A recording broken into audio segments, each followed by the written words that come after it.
तो आज हम सीखेंगे कि √2 कैसे बनाना है या √3 कैसे बनाना है या इसके अलावा है √5।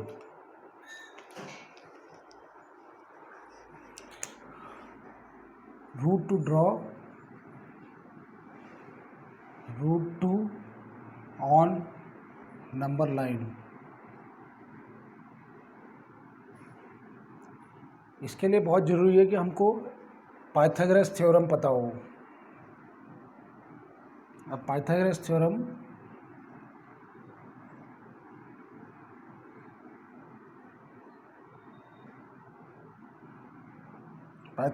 कहता है कि अगर मेरे पास एक ट्रायंगल है, ट्रायंगल 90 डिग्री होना ज़रूरी है, ये 90 डिग्री है। अगर यहाँ पर ए बी सी है तो पाइथागोरस थ्योरम कहता है कि AB² + BC² और ये किसके बराबर होना चाहिए, इन दोनों साइडों का स्क्वायर का सम होना चाहिए हाइपोटेन्यूज स्क्वायर के बराबर, तो AC²। तो नंबर लाइन में अगर √2 बनाना है तो अगर मैं यहाँ 1 रख दूँ, यहाँ 1 रख दूँ तो ये √2 आ जाएगा। जैसे ये है, ये रख दिया 1, ये भी मान लीजिए 1 सेंटीमीटर बना दिया, ये 1 यूनिट, ये भी 1 यूनिट, तो ये कितना हो जाएगा इस फॉर्मूले के हिसाब से। अगर ये A है, ये B है, ये C है, तो ये हो जाएगा AB² + BC² = AC²। A कितना है 1² + 1² = AC²। तो ये हो गया 1 + 1 कितना हो जाता है 2, तो ये हो गया, यहाँ पर लिख देंगे 2। और ये किसके बराबर है AC²। तो AC किसके बराबर है, AC जो हो जाएगा √2 के बराबर हो जाएगा। AC जो है √2। तो √2 ड्रॉ कैसे करना, हमने एक सीधी लाइन बनानी है, स्ट्रेट लाइन। ये 1 यूनिट की होनी चाहिए। अगर 1 सेंटीमीटर तो बहुत छोटा होता है तो हम ज़्यादा ले लेते हैं, इसको ज़्यादा ले लेते हैं हम। इसको मान लीजिए इसको 4 सेंटीमीटर ले लिया, इसको भी 4 सेंटीमीटर ले लिया, तो 4, ये भी 4 तो ये भी 4, क्योंकि 1:1 का ही रेशियो होना चाहिए। ये भी 1 है तो ये भी 1। तो सबसे पहले हमने लाइन बना दी 1 सेंटीमीटर की। इसके बाद यहाँ पर 90 डिग्री बनाना है, तो यहाँ पर रखा कंपास और सर्कल बना दिया ऐसे। इसको एक्सटेंड कर देना है थोड़ा ताकि ये पॉइंट मिल जाए।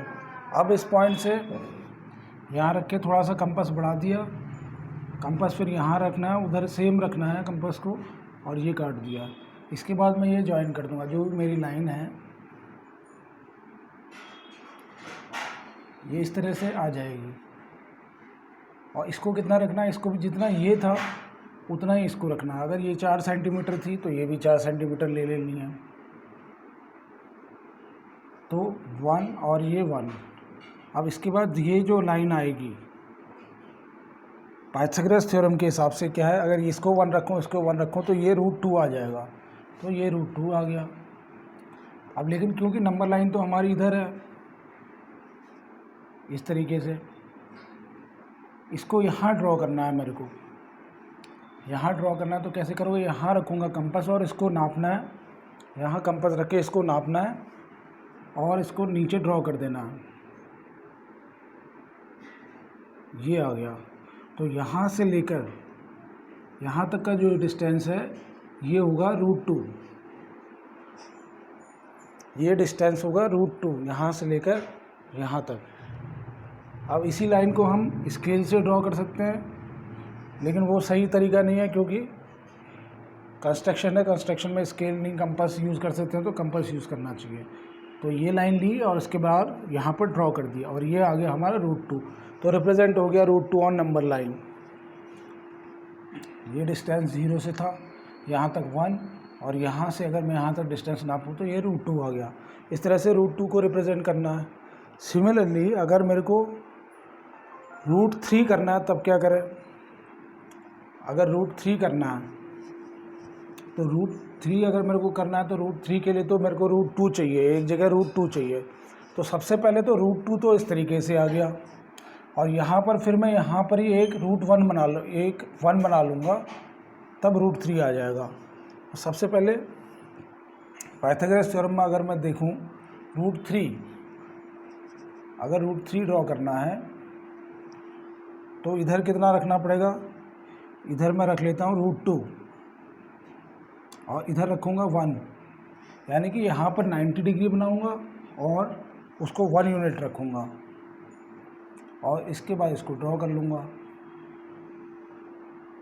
यहाँ 90 डिग्री, ये A है, ये B है, ये C है। अब पाइथागोरस थ्योरम से क्या होता है, पाइथागोरस थ्योरम कहता है कि √2²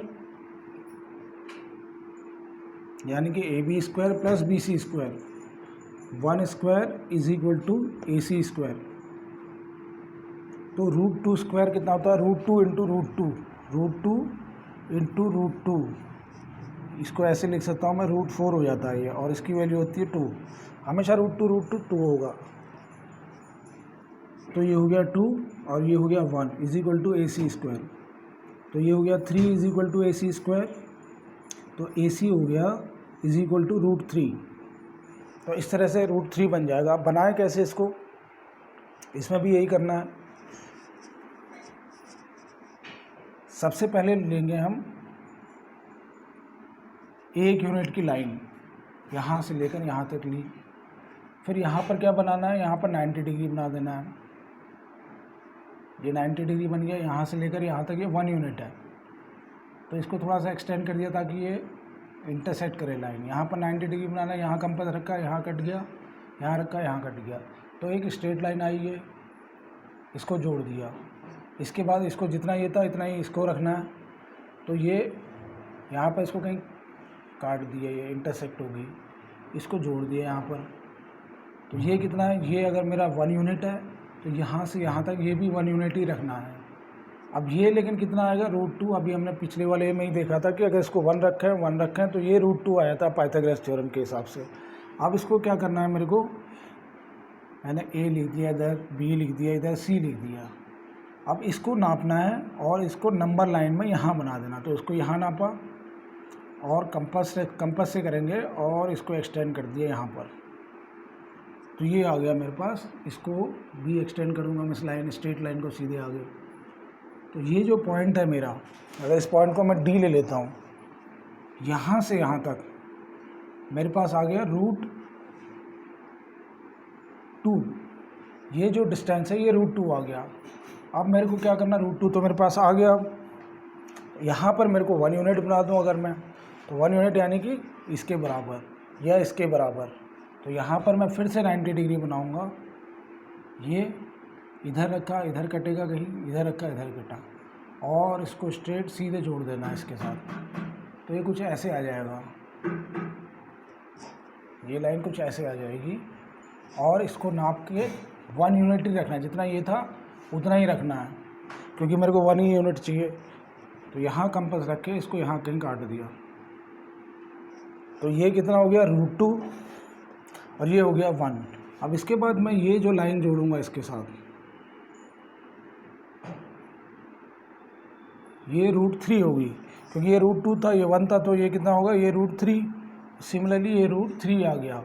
ई पॉइंट मान लीजिए, इसको मैं बोल देता हूँ AE। तो AE हो गया हमारा √3। लेकिन मेरे को यहाँ नहीं चाहिए, मेरे को इसी चीज़ को नंबर लाइन में ड्रॉ कर देना होता है। AE को नापूंगा मैं कंपास से और इसको ड्रॉ कर दूंगा ऐसे नीचे, यहाँ पर कहीं काटेगी ये।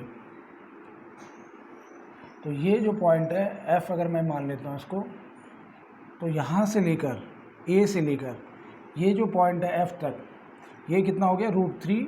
और √3 हमने नंबर लाइन में रिप्रेजेंट कर दिया है। ये तो तरीका है √3 रिप्रेजेंट करने का और √2 रिप्रेजेंट करने का। इसके बाद एक क्वेश्चन आ जाता है √5 कैसे रिप्रेजेंट करें। तो √5 के लिए भी यही पाइथागोरस थ्योरम यूज़ होगा।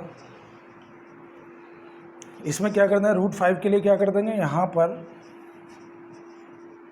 मेरे को यहाँ पर √5 चाहिए, तो मैं यहाँ क्या करता हूँ, यहाँ 2 ले लेता हूँ, यहाँ 2 ले लेता हूँ। तो कैसे आएगा √5, तो √5 के लिए अगर AB ले लेते हैं √2, इसका स्क्वायर कितना हो जाएगा 2 प्लस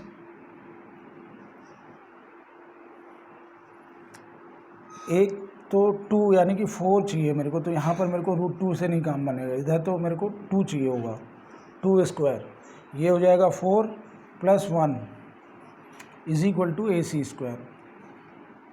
यानी कि इसको 2 यूनिट ले लूँगा, इसको 1 यूनिट ले लूँगा, तो ये अपने आप ही आ जाएगा। तो ये कितना हो गया 4 + 1 = AC स्क्वायर। तो ये हो गया 5 = AC स्क्वायर, या AC की वैल्यू जो आई वो आ गई √5। तो अब मुझे क्या करना है, मेरे को यहाँ पर 2 यूनिट बनाना है और यहाँ 1 उसका आधा यहाँ पर बनाना है, और मेरे पास √5 आ जाएगा। सबसे पहले क्या करना है, नंबर लाइन बनाइए अपना, 0 से लेकर 2 तक बना देना है मेरे को यहाँ पर 2 यूनिट, और यहाँ कितना बनाना, 1 यूनिट, उसका आधा, जितना भी ये लिया उसका हाफ रखना है। यानी कि अगर ये 2 सेंटीमीटर है तो उसको 1 ही रखना है, अगर ये 8 सेंटीमीटर है तो इसको 4 ही रखना है। तो यहाँ पर क्या करूँगा मैं, यहाँ पर वही फिर से 90 डिग्री बनाना है, ये बनाया 90 डिग्री, इसको एक्सटेंड करके ताकि ये इंटरसेक्ट की लाइन पता चल जाए कहाँ इंटरसेक्ट कर रहा है, और यहाँ पर 90 डिग्री बना लिया और इस लाइन को एक्सटेंड कर दिया। अब ये यूनिट होना चाहिए 1, तो इसका आधा रहेगा ये। तो यहाँ पर काटा, अगर ये 8 सेंटीमीटर था तो उसको 4 सेंटीमीटर ही काटूंगा, यहाँ पर मैंने काट दिया कहीं, तो ये यूनिट 2 तो वो 1 है। अब इसके बाद अगर मैं इसको जोड़ देता हूँ यहाँ से, तो ये कितना हुआ, ये अगर मेरा 2 यूनिट था, ये 1 यूनिट है, तो वही 2 स्क्वायर + 1 = तो AC कितना आ जाएगा, ये जो भी ये मेरा 5 आ जाएगा। इधर मैंने A लिख दिया, B C, तो यहाँ पर जो मैंने काटा और ये आ गया AC = √5। अब √5 यहाँ तो आ गया, मेरे को इसको नंबर लाइन में डालना है। नंबर लाइन में तो कंपास से नापूंगा और इसको नीचे तक यहाँ जोड़ दिया, तो ये कितना हो गया, इसको E अगर या D पॉइंट लिख लेता हूँ, तो यहाँ से लेकर ये जो पॉइंट है ये हो जाएगा √5, A से लेकर D तक √5, क्योंकि ये जो डिस्टेंस है यही चीज़ हमें स्केल से अगर मैं नापूं तो ये इतना ही होगा, लेकिन हम स्केल की जगह कंपास यूज़ करते हैं क्योंकि कंस्ट्रक्शन में कंपास ही यूज़ करना ज़्यादा अच्छा रहता है। तो यहाँ से हमने एक्सटेंड कर दिया, तो AD कितना आ गया √5। तो इसलिए ये पाइथागोरस थ्योरम ज़रूरी है, और √2 √5 ये आते रहते हैं इस तरह के क्वेश्चन।